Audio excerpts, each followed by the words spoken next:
alto do rio Tigre, norte da Mesopotâmia, atual Iraque. O reino assírio dominou por diversas vezes ao longo da história as civilizações naquela região e formou o maior domínio antes do Império Romano. Os militares assírios constituíram o primeiro exército organizado e o mais poderoso. Desenvolveram armas de ferro e carros de combate. O controle das áreas conquistadas eram mantidos com práticas cruéis e injustas, como a deportação e a mutilação dos vencidos. Eram conhecidos por sua brutalidade e atos de selvageria, a fim de persuadir seus inimigos a se entregarem sem luta. Desconheciam a misericórdia, tinham prazer na violência, eram sanguinários, frios, irônicos, desumanos e perversos. Nínive, sua capital, era o centro de crime e impiedade. Cidade sanguinária! Toda cheia de mentiras e de rapina. Disse o profeta Naum: ai da cidade sanguinária, toda cheia de mentiras e de roubo, e que não solta sua presa. Não há remédio para a tua ferida, a tua chaga incurável, porque sobre quem não passou continuamente a tua maldade? Mas Deus lhe enviou o profeta e disse: Jonas, levanta-te, vai à grande cidade de Nínive e clama contra ela, porque a sua malícia subiu até mim. Eis a pregação de Jonas. Ainda 40 dias e Nínive será destruída! Nínive será destruída! Nínive será destruída! Então chegou a notícia ao rei de Nínive. Ele levantou-se do seu trono, tirou de si as vestes reais, cobriu-se de pano de saco e assentou-se sobre cinzas e fez proclamar e divulgar na cidade um grande jejum. E clamaram a Deus e se arrependeram dos seus maus caminhos e da violência que havia em suas mãos. E por misericórdia, Deus reteve a punição que Nínive merecia. E por causa disso, Jonas ficou com raiva e muito aborrecido. Então disse ao Senhor: Ó Senhor Deus, eu não disse antes de deixar a minha terra que era isso mesmo que ias fazer? Foi por isso que eu fiz de tudo para fugir para Tarsis. Eu sabia que és Deus, que tem compaixão e misericórdia, que és sempre paciente e bondoso. Agora, Senhor, acaba com a minha vida, porque para mim é melhor morrer do que viver. Jonas, você acha que tem razão para ficar com tanta raiva assim? Então Jonas saiu de Nínive, foi para o lado onde o sol nasce e assentou-se. E o Senhor fez crescer uma planta por cima de Jonas, para lhe dar um pouco de sombra, de modo que ele se sentisse mais confortável. Quando o sol ia nascer, por ordem de Deus, um bicho atacou a planta e ela secou. E Jonas quase desmaiou por causa do calor do sol que queimava sua cabeça. Então quis morrer e disse: Para mim é melhor morrer do que viver. E disse Deus a Jonas: Jonas, tens compaixão da planta que não te custou trabalho, a qual não fizeste crescer, que numa noite nasceu e numa noite pereceu. E não hei de ter eu compaixão da grande cidade de Nínive, em que há mais de 120.000 pessoas que não sabem discernir entre a mão direita e a mão esquerda. Assim, o Senhor mostrou a Jonas sua compaixão pelos ninivitas, obra-prima da sua criação. Unidos pelo arrependimento e alcançados pelo perdão divino, os ninivitas contemplaram uma nova justiça, paciente e misericordiosa, cheia da graça de Deus, despertando-lhes novos sonhos e esperança e a fome por novos valores morais e éticos. Bem-aventurados aqueles cujas iniquidades são perdoadas e cujos pecados são cobertos. Bem-aventurado o homem a quem o Senhor jamais imputará pecado.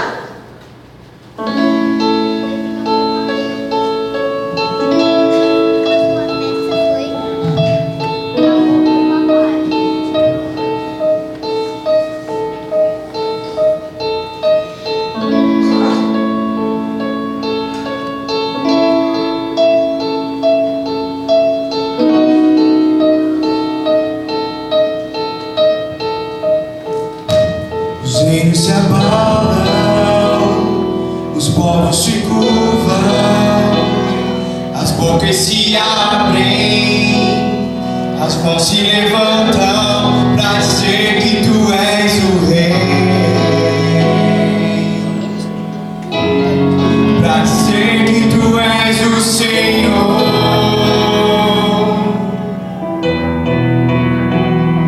Os reinos se abalam, os povos se curvam, as bocas se abrem, as mãos se levantam para dizer que tu és o rei, para dizer que tu és o Senhor.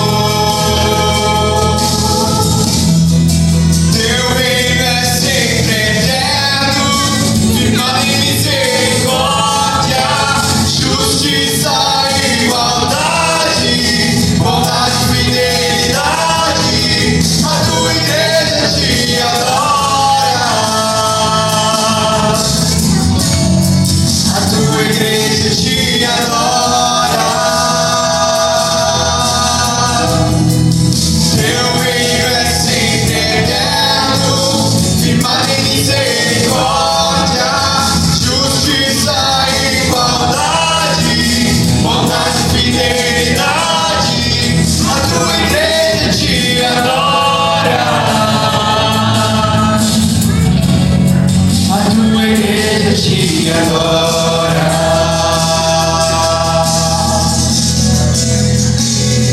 Os reinos se abalam, os povos se curvam, as bocas se abrem, as mãos se levantam para dizer que tu és o rei, para dizer que tu és o Senhor, para dizer que tu és o rei, pra dizer que tu és o Senhor. Teu reino é sempre eterno, firmado em misericórdia, justiça e igualdade, bondade e fidelidade. A tua igreja te adora, a tua igreja te adora. Teu reino é sempre eterno, firmado em misericórdia, justiça e igualdade, bondade e fidelidade. A tua igreja te adora, a tua igreja te adora.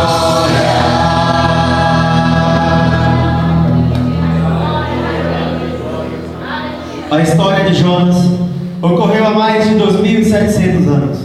Seu sentimento equivocado denuncia o senso de justiça humana em todos os tempos e lugares. Uma justiça vingativa e cheia de rancor. Uma justiça meritória, legalista, punitiva e por vezes inconsequente. Mas a Bíblia confronta o ser humano em todo o seu juízo de valor. Disse o profeta Isaías: Nossa justiça não passa de trapo de imundícia. Portanto, és indesculpável, homem, quando julgas quem quer que sejas.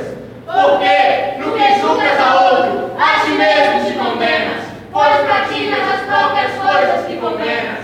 Bem sabemos que o juízo de Deus é segundo a verdade contra os que praticam tais coisas. Tu, homem, que condenas os que praticam tais coisas e fazes as mesmas, pensas que te livrarás do juízo de Deus? Todavia, o eterno Deus nos surpreende com sua perfeita justiça, redentiva e reconciliadora, cujo propósito é a salvação dos pecadores pelo arrependimento em Cristo Jesus. Pois todos pecaram e carecem da glória de Deus, sendo justificados gratuitamente por sua graça, mediante a redenção que há em Cristo Jesus.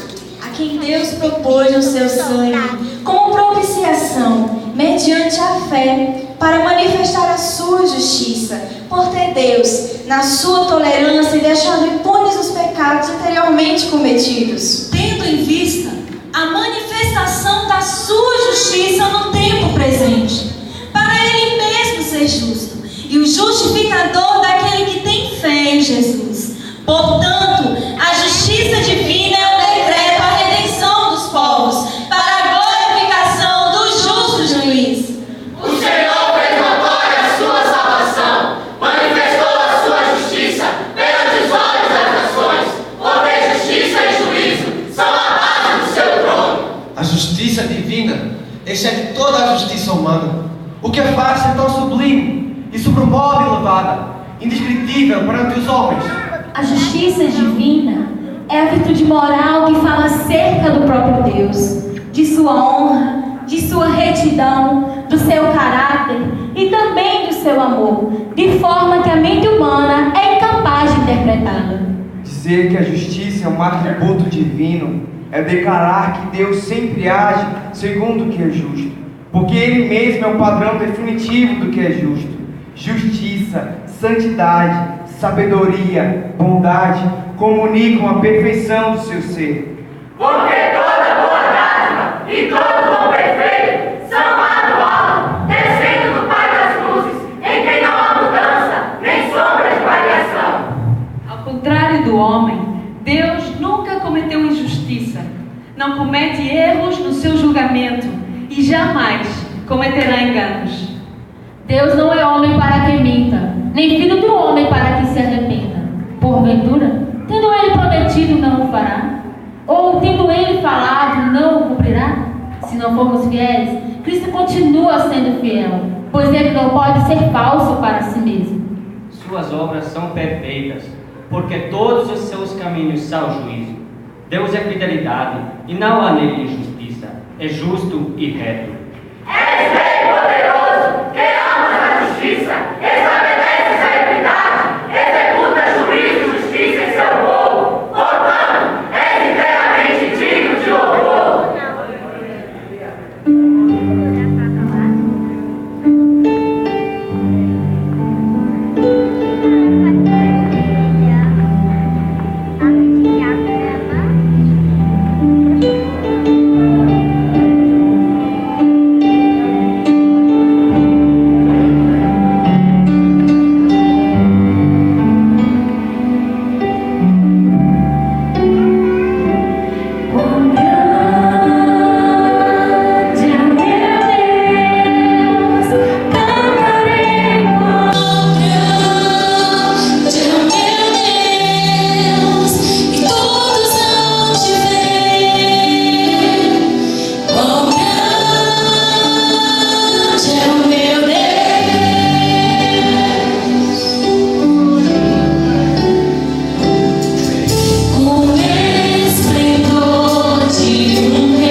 capacidade de julgar corretamente e agir prudentemente. A sabedoria de Deus é, primeiramente, pura, pacífica, indulgente, tratável, plena de misericórdia e de bons frutos, imparcial e sem fingimentos. Eu, a sabedoria, habito com a prudência e disponho de conhecimentos e de conselhos. Ando pelo caminho da justiça no meio das veredas do juízo. Desde a eternidade fui estabelecida, desde o princípio, antes do começo da terra, antes de haver abismos, eu nasci. Quando ele preparava os céus, aí eu estava. Quando traçava o horizonte sobre a face do abismo, então eu estava com ele, e era o seu arquiteto dia após dia. Entender ao simples a prudência, e vós, mestres, entender a sabedoria. São justas todas as palavras da minha boca. Como é profundo o seu conhecimento e a sua sabedoria. Quem pode explicar suas decisões? Quem pode entender os seus planos? A justiça de Deus revela-se na sua santidade. Através da justiça, Deus estabeleceu leis morais, em virtude das quais Ele se mantém contra todo pecado e violação de sua santidade, em razão de que pela lei vem o pleno conhecimento do pecado. Ora, sabemos que tudo o que a lei diz, aos que vivem na lei o diz, para que se cale toda a boca, e todo mundo seja culpado perante Deus.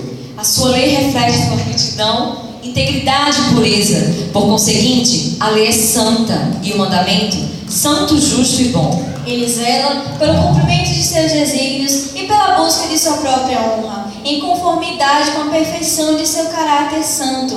Porventura perverteria Deus o direito e perverteria o Todo-Poderoso a justiça? Não, pelo contrário, amasse a justiça e odiasse a iniquidade. Pois tu és santíssimo, assim dizem as Escrituras Sagradas. Sede santos, porque eu, o Senhor vosso Deus, sou santo. Por isso, foi que também Jesus, para santificar o seu povo, pelo seu próprio sangue, cumpriu toda a justiça de Deus, e assim nos fez aceitáveis diante dele, e nos fez puros e santos. A fim de que sejam por vossos corações confirmados em santidade, na presença do nosso Deus.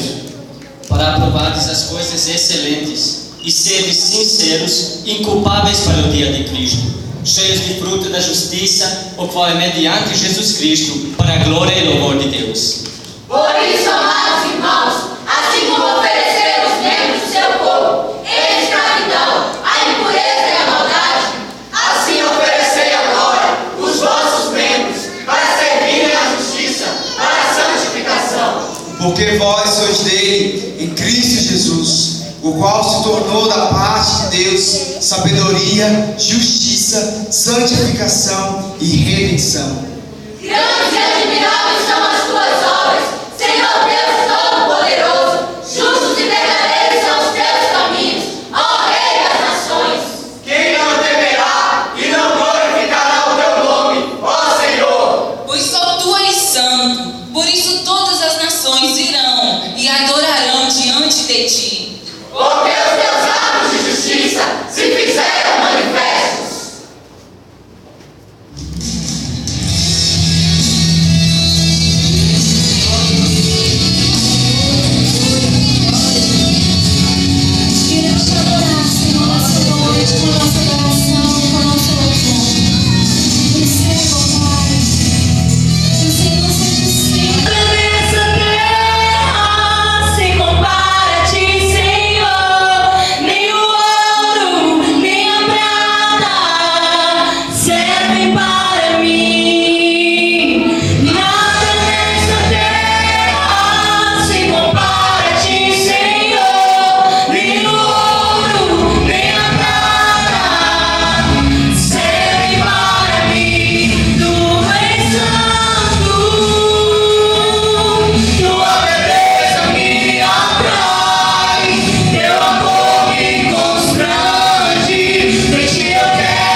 pecado. Misericordiosa para os que se encontram aflitos, graciosa para os que merecem castigo. E acima de tudo amorosa, quando doce inteiramente em favor dos outros. Benigno e misericordioso é o Senhor, tardio em irar-se e de grande clemência. O Senhor é bom para todos, e as suas ternas misericórdias permeiam todas as suas obras. Porque antes éramos insensatos, desobedientes, desencaminhados. Servíamos às várias paixões e prazeres. Vivíamos na impureza e na maldade. Éramos rancorosos e odiávamos uns aos outros. Mas quando apareceu a bondade de Deus, nosso Salvador, e o seu amor para com os homens, não por méritos e atos de justiça que houvéssemos praticado, pelo contrário, Deus, sendo rico em misericórdia, por causa do grande amor com que nos amou, estando nós mortos em nossos delitos e pecados, nos deu vida, juntamente com Cristo. E juntamente com Ele, nos ressuscitou e nos fez assentar nos lugares celestiais em Cristo Jesus. Para mostrar nos séculos vindouros a suprema riqueza da sua graça e bondade para conosco em Cristo Jesus. A bondade de Deus é imutável. Seu amor incondicional e transformador conduz o ser humano ao arrependimento e é para além da salvação. Com sua tamanha bondade, sustenta cada um dos seus pequeninos em todas as suas necessidades, conferindo-lhes cuidado físico, sustento emocional, alegria de viver e bênção sem restrições. Nele encontramos a esperança, o lugar de descanso, o refúgio secreto, o porto seguro, forte alento, a âncora de nossa alma. Como é preciosa, Deus, a tua bondade. Por isso, os filhos dos homens se acolhem à sombra das tuas asas. Fartam-se da abundância da tua casa e na torrente das tuas delícias lhes dá de beber. Pois em ti está o manancial da vida, na tua luz vemos a luz. Ser bom é ser justo. Ser justo é ser bom. Por isso, Jesus, em todo o seu ministério, lutou pelo direito e contra toda a injustiça. Olhou para os menos favorecidos e preocupou-se com os oprimidos, de modo que a sua justiça fosse sempre estabelecida. Ele disse: O Espírito do Senhor está sobre mim, porque me ungiu para evangelizar os pobres. Enviou-me para proclamar libertação aos cativos e restauração da vista aos cegos, para pôr em liberdade os oprimidos e apregoar o ano aceitável do Senhor. a bondade daquele simples carpinteiro era notória. Por onde passava, transformava e restaurava a vida das pessoas. Certa ocasião, foi necessário passar por Samaria, uma desprezada mulher, seria o próximo alvo a ser transformado pelo carpinteiro Jesus. Sentia-se perdida, envergonhada e desprotegida. Já havia tanto tempo que tentava encontrar felicidade. Estava cansada de tantas frustrações, mas aquele encontro seria diferente.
bebeu apenas um pouco de água. Estava cansado da viagem, afinal vinha de uma longa jornada. Quem seria aquele homem? O que pretendia agora o carpinteiro? Por que lhe pediria água? Como sendo do judeu, pedes de beber a mim que sou samaritana? Se conheceres o dom de Deus e quem te pedes, tu me pediria e eu te daria água viva. Aquele que beber desta água tornará a ter sede. Aquele, porém, que beber da água que eu lhe der, esse nunca mais terá sede. Pelo contrário, a água que lhe der será nele uma fonte a jorrar para a vida eterna. Aquele diálogo se encerra com a impressionante revelação. Era aquele carpinteiro Cristo que ela tanto esperava. A partir daquele encontro, sua vida mudara para sempre. Cristo a refez, deu-lhe sentido à vida. Agora, no lugar da vergonha e do pecado, precede a honra de conhecer e anunciar o Cristo.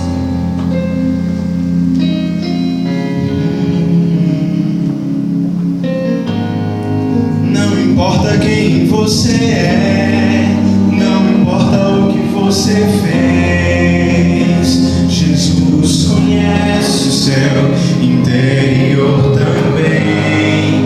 Quantas vezes você caiu tentando acertar, mas a tristeza e o desespero te fizeram chorar.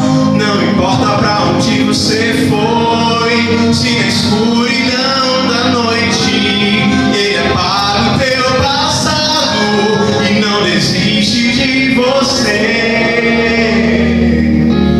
Eu não desisto de você, eu me importo com você, eu compreendo o teu caminhar. Nunca vi um amor tão grande assim. Eu não desisto de você, eu me importo com você, eu compreendo o teu caminhar. Nunca vi um amor tão grande assim.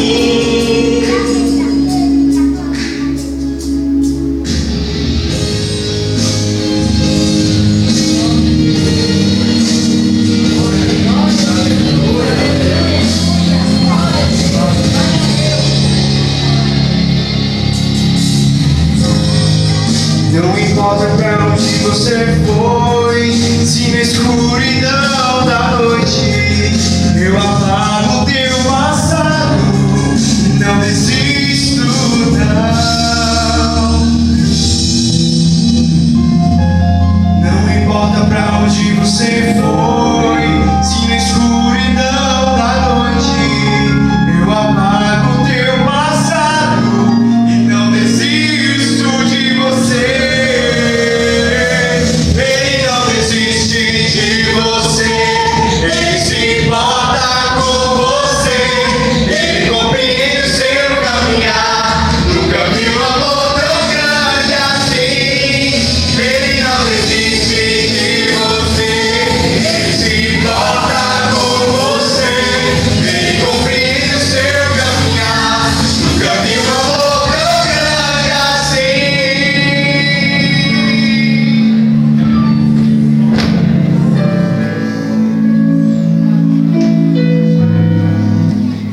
A justiça de Deus se revela através da sua igreja. A missão essencial da igreja é fazer conhecida entre todos os povos a justiça redentora de Deus. Eu, Senhor, te chamei de justiça, tomar-te-ei pela mão, e te guardarei, e te farei mediador da aliança com o povo, e luz para os gentios. Se Jesus Cristo, nosso Mestre, foi chamado em justiça e em tudo foi justo, a justiça deve ser incorporada na essência da igreja e refletida em tudo que ela faz. Pois quando Jesus chamou os seus discípulos, ele tinha o claro objetivo de lançar para eles o modelo no qual iriam seguir. Ele disse: Assim como o Pai me enviou, eu também vos envio. Ao sermos reconciliados com Deus, somos chamados para ser instrumentos de reconciliação entre os povos. Ora, tudo provém de Deus, que nos reconciliou consigo mesmo, por meio de Cristo, e nos deu o ministério da reconciliação, a saber que Deus estava em Cristo, reconciliando consigo o mundo, não imputando aos homens as suas transgressões, e nos confiou a palavra da reconciliação, de sorte que somos embaixadores em nome de Cristo, como se Deus exortasse por nosso intermédio. Cristo então ordena ao seu povo: ide, portanto, fazei discípulos de todas as nações, batizando-os em nome do Pai, do Filho e do Espírito Santo, ensinando-os a guardar todas as coisas que eu vos tenho ordenado. E eis que estou convosco todos os dias, até a consumação dos séculos. Faz parte da missão da Igreja a luta pela justiça, pela conciliação da sociedade humana e pela libertação dos homens de todo tipo de opressão, porque a humanidade foi feita à imagem de Deus. Toda pessoa, sem distinção de raça, cor, cultura, religião, idade, classe social, possui dignidade própria, em virtude da qual deve ser respeitada e não explorada. Faz parte da missão da Igreja denunciar o mal e a injustiça onde quer que exista, promovendo o bem-estar social, através de ações concretas e compaixão, que se traduzem em oportunidades para todos, de modo que o reino de Deus e a sua justiça sejam representados através do seu povo. E lhe ofereceu a água viva. Precisamos ir ao encontro de todos os povos sedentos do Evangelho que vivem dentro de nossas fronteiras e lhes oferecer a salvação. Suas histórias de viagens e caminhadas são longas e abrangem a Ásia, África e Europa, até chegarem ao Brasil. Estima-se que em nosso país a população cigana esteja entre 600 mil a 1 milhão. Já foram identificados 291 acampamentos. Minas Gerais é o estado com a maior concentração destes acampamentos, com um total de 58. Bahia com 53 e Goiás com 38. Os ciganos representam um dos povos étnicos minoritários não alcançados que preservam língua materna, tradições, costumes e religiosidade sincrética. Eles possuem uma língua conhecida como romanês, que se diversifica em dialetos.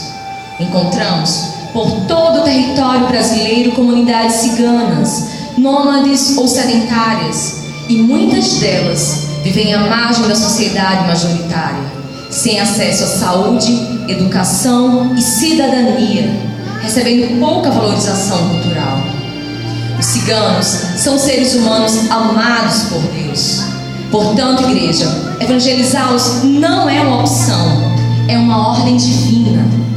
Nossa oração é que isso seja divulgado e conhecido, e que intercessores e obreiros se levantem para que tenhamos de fato mudança neste cenário. O Brasil tem se tornado um lar para os estrangeiros. Cerca de 940 mil imigrantes vivem no Brasil. São portugueses, espanhóis, italianos, libaneses, japoneses, entre outros. São Paulo, Paraná e Minas Gerais recebem a maioria desses imigrantes, seguidos do Rio de Janeiro e Goiás. A liberdade política, social, religiosa e o fortalecimento da economia é o que mais os atrai para o território brasileiro. Dos 100 países representados no território brasileiro, 27 estão totalmente fechados para a pregação do Evangelho. Porém, hoje, essas pessoas estão mais acessíveis. Elas estão tão perto de nós e não as notamos. Igreja, atentemos para eles que estão andando de um lado para o outro, perdidos, sem conhecer o Senhor Jesus, o único caminho. Que o desejo do nosso coração seja levar a palavra da vida, para que eles também venham usufruir desse Deus bondoso e justo. A religião que mais cresce no mundo hoje tem cerca de 1,6 bilhões de fiéis, espalhados principalmente pela Ásia, Oriente Médio, Norte da África e Europa. Aqui no Brasil, são cerca de 35 mil muçulmanos. O islamismo tem crescido não apenas nas regiões sul e sudeste, mas também no nordeste e no centro-oeste. O que está acontecendo? Por que uma religião de códigos éticos e sociais tão rígidos e exigências e rituais tão marcantes, como a leitura e a oração em língua árabe, tem crescido tanto em nosso país? Dentre as muitas respostas, a principal seria a fragilidade doutrinária que tem acometido o grande número das nossas igrejas. Precisamos traçar uma estratégia de oração e de evangelização para o alcance desses religiosos, que são alvos do amor e da graça de Deus. O Senhor Jesus nos convoca a amar, servir através do nosso testemunho pessoal e com compaixão, trazer estes povos aos pés da cruz de Cristo. Este é um desafio urbano em nosso tempo. Igreja, você daria a si mesmo por amor aos povos muçulmanos?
dominante, contra toda riqueza ilícita, contra a corrupção política, contra toda e qualquer forma de oportunismo.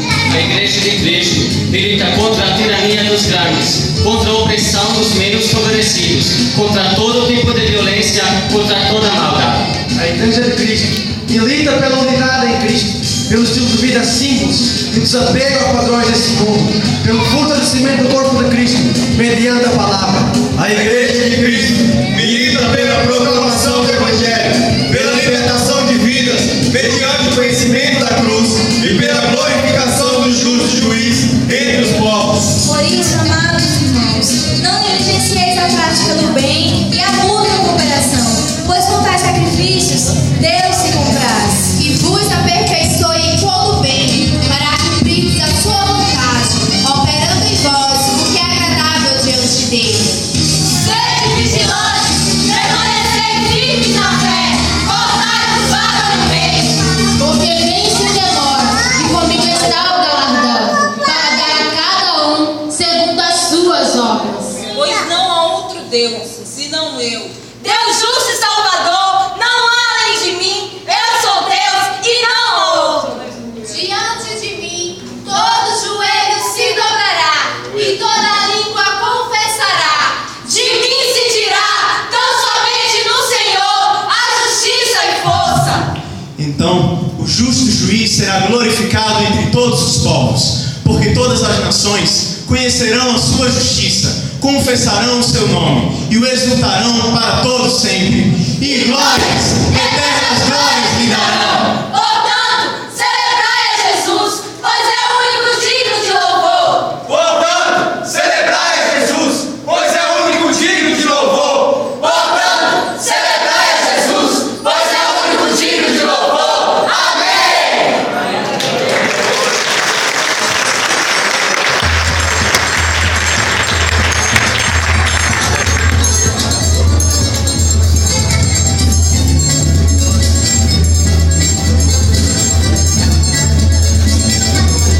Seja no norte ou no sul, de Porto Alegre a Belém, no meu nordeste querido, no centro-oeste também. Não importa onde for, nem mesmo a condição, só sei que vou proclamar com grande celebração. Celebrai a Jesus, proclamar vida a todos que dá quem há de ir. Eu vou com alegria levar o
Glória a Deus.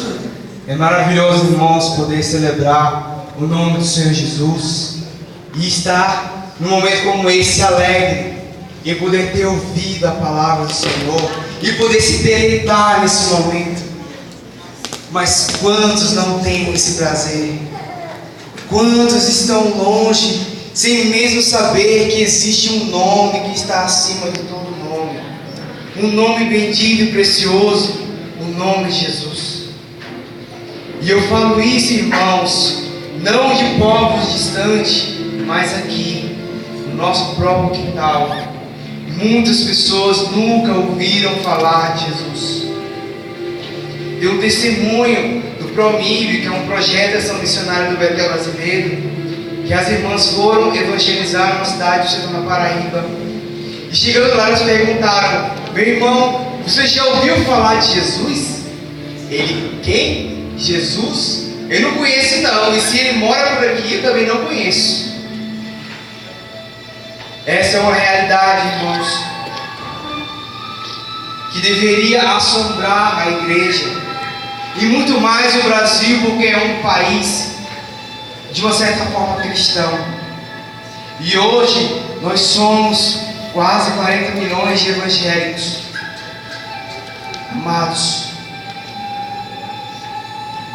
a redenção dos povos é um decreto divino. Quando se fala em decreto, é uma ordenança, é um imperativo. No texto de Mateus 28, isso é bem expresso. Jesus fala: ide, portanto, fazer discípulos de todas as nações, batizando-os em nome do Pai, do Filho e do Espírito Santo. E o curioso é que Jesus não disse apenas: pastor, vá lá e faça discípulos, missionário, vá lá e faça discípulos, dirigente de oração, vá lá e faça discípulos. Ele apenas fala: ide. E esse ide do Senhor Jesus engloba toda a sua igreja, todo aquele que foi alcançado pelo nome bendito de Jesus. Há uma justiça para ser revelada, e essa justiça ela só é revelada quando os santos de Deus, quando os eleitos de Deus, eles se levantam de seus bancos confortáveis e saem a todos os cantos anunciando que apenas Jesus salva. Apenas Jesus salva. Então, amados, isso é uma responsabilidade minha, uma responsabilidade sua, de sair de dentro da igreja e anunciar a todos: Jesus salva. E apenas Jesus salva o homem. Não existe nenhum outro nome pelo qual importamos que sejamos salvos, a não ser o nome bendito de Jesus. Nessa noite o Espírito Santo nos constrange de uma maneira positiva, onde o ardor missionário é celebrado. Nós não estamos no culto de missões. Evangelizar não é preciso, e como vida não se completo. Meu amado, quero dizer nessa noite que você é o instrumento de Deus para executar justiça na terra, e que Deus não escolheu outra forma, porque senão Ele teria enviado os anjos, mas em seu decreto Ele disse que essa é uma responsabilidade do homem, e o homem deve evangelizar o seu semelhante. Então nessa noite Ele diz a você: é sua responsabilidade evangelizar. Amados, isso não é uma coisa que você pode deixar para depois, não é uma coisa que você pode empurrar com a barriga. Pelo contrário, é um imperativo, é uma ordem divina do Senhor. Ide, portanto, fazei discípulos. Então que nessa noite você possa se sentir encorajado pelo Senhor, que você possa se sentir desafiado pelo Senhor, e que você possa se sentir constrangido pelo Senhor. Porque Jesus fala que se nós fizermos apenas aquilo que nos é mandado, somos servos maus e infiéis. Então nessa noite Jesus te convida a fazer algo mais. Te convida a você espontaneamente se levantar e dizer: Senhor Jesus, eis-me aqui, envia-me a mim. Eu quero ser um missionário, eu quero ser uma bênção, eu quero ser um agente da justiça de Deus nessa cidade, no meu estado, no meu país. Então, se de alguma forma, durante todo esse jogral, durante a palavra do pastor, durante os cânticos que foram cantados essa noite, se de alguma forma o Espírito Santo falou com você, e Ele fala, de alguma forma o Espírito Santo nessa noite está te desafiando a ser uma pessoa com quem o seu pastor possa contar, e que a partir de hoje você irá celebrar um compromisso sincero com Deus, com a igreja, de ser uma bênção na sua casa, na sua igreja, de ser alguém que irá falar do amor de Deus. Eu convoco a você a se levantar. Se você se sentiu desafiado por Deus e tomou a decisão: Senhor, a partir de hoje vai ser diferente. Eu vou pregar, eu vou evangelizar, eu vou discipular, eu vou fazer, Senhor Deus, a tua vontade. Eu não vou mais, Senhor, ficar conformado, adormecido no meu cantinho, mas eu vou me levantar e anunciar: só Jesus sabe.